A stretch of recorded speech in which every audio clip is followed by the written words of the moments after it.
करीब 2 महीनों से सुनीता विलियम्स स्पेस में फंसी हुई हैं। उन्हें 14 जून को ही वापस धरती पर लौटना था, लेकिन स्टार लाइनर से हीलियम गैस लीक होने की वजह से वो इंटरनेशनल स्पेस स्टेशन में ही फंस गई हैं। लेकिन यहाँ पर सबसे परेशान करने वाली खबर ये है कि इतने दिनों से स्पेस में रहने की वजह से सुनीता की सेहत पर काफी बुरा असर पड़ रहा है।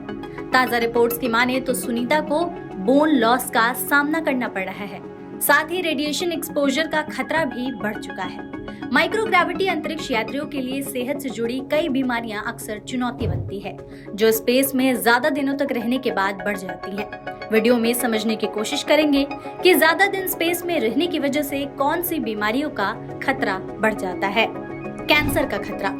अंतरिक्ष की यात्रा करने पर एस्ट्रोनॉट को धरती के मुकाबले ज्यादा रेडिएशन लेवल का सामना करना पड़ता है, जिससे डीएनए डैमेज और कैंसर का रिस्क पैदा हो जाता है। साथ ही बोन लॉस का सामना भी करना पड़ता है। यूरिनरी सिस्टम पर प्रभाव। माइक्रोग्रेविटी यूरिनरी सिस्टम को भी प्रभावित करती है। फ्लूइड शिफ्ट और परिवर्तित मेटाबॉलिज्म यूरिन में हाई कैल्शियम लेवल के कारण किडनी स्टोन के जोखिम को बढ़ाता है। आंखें कमजोर। लंबे समय तक अंतरिक्ष में रहने से आंखों पर बुरा असर पड़ सकता है और कई मामले में तो आंखें काफी कमजोर हो जाती हैं। हाइपरोपिक शिफ्ट और ऑप्टिक डिस्क एडिमा जैसी बीमारियों का खतरा भी बढ़ जाता है। ये कंडीशन दिमाग और आंखों में इंट्राक्रैनियल प्रेशर और फ्लूइड डिस्ट्रीब्यूशन में चेंजेस से जुड़ी होती है। चेहरे पर सूजन। माइक्रोग्रेविटी के संपर्क में लंबे समय तक रहने से अंतरिक्ष यात्री के चेहरे पर सूजन आ जाती है और पैरों में लिक्विड की मात्रा कम हो जाती है।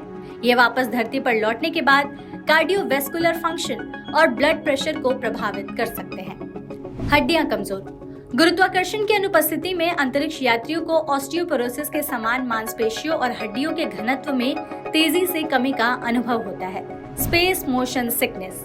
माइक्रोग्रेविटी में एस्ट्रोनॉट स्पेशल ओरिएंटेशन, बैलेंस और कोऑर्डिनेशन में बदलाव का अनुभव करते हैं। ऐसे में स्पेस मोशन सिकनेस होना शुरुआत में कॉमन है, लेकिन आमतौर पर अंतरिक्ष यात्रियों के अनुकूल होने पर ये परेशानी दूर हो जाती है। इसके अलावा गट माइक्रोबायोटा में हार्मोनल चेंजेस और शिफ्ट पोषक तत्वों के एब्जॉर्प्शन और ओवरऑल हेल्थ को भी और जटिल बनाते हैं, जिससे तबीयत बिगड़ने का खतरा पैदा हो जाता है। अंतरिक्ष में रोजाना के काम और ऑपरेशनल एफिशिएंसी बनाए रखने के लिए इन चेंजेस में एडजस्टमेंट जरूरी है, नहीं तो इन सभी बीमारियों का खतरा मंडराता रहता है। अब ऐसे में देखना होगा कि सुनीता विलियम्स और उनके साथी की स्पेस से कब तक सही सलामत वापसी होगी।